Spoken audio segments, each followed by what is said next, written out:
Jésus s'adressait à tous, sans discrimination.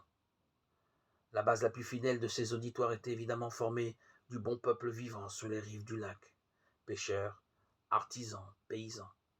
Mais il ne daignait pas de dîner chez de riches notables. Il discutait ferme avec les scribes et les pharisiens dont, à certains égards, il était si proche.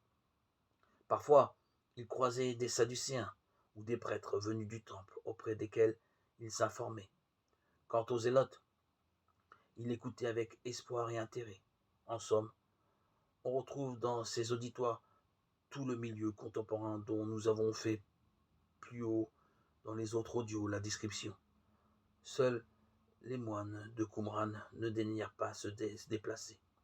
Après l'exécution de Jean-Baptiste par Hérode Antipas, de nombreux baptiseurs vinrent eux aussi écouter Jésus. Certains autres, restés fidèles à la mémoire de leur maître, s'opposèrent à celui en qui ils voyaient un concurrent. On trouve la trace de ces polémiques dans les évangiles de Luc 7, 19. Jésus, lui, ne refusait personne. Les enfants avaient le droit de l'écouter aussi bien que les vieillards. Matthieu 8, 2.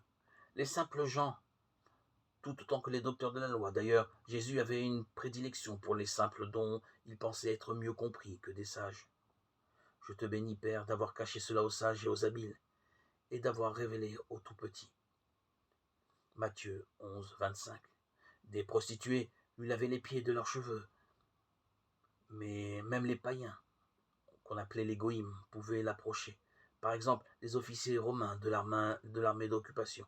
Jésus aimait à citer le proverbe hellénique. Ce ne sont pas les gens bien portants qui ont besoin du médecin, mais les malades. Marc 2, 17.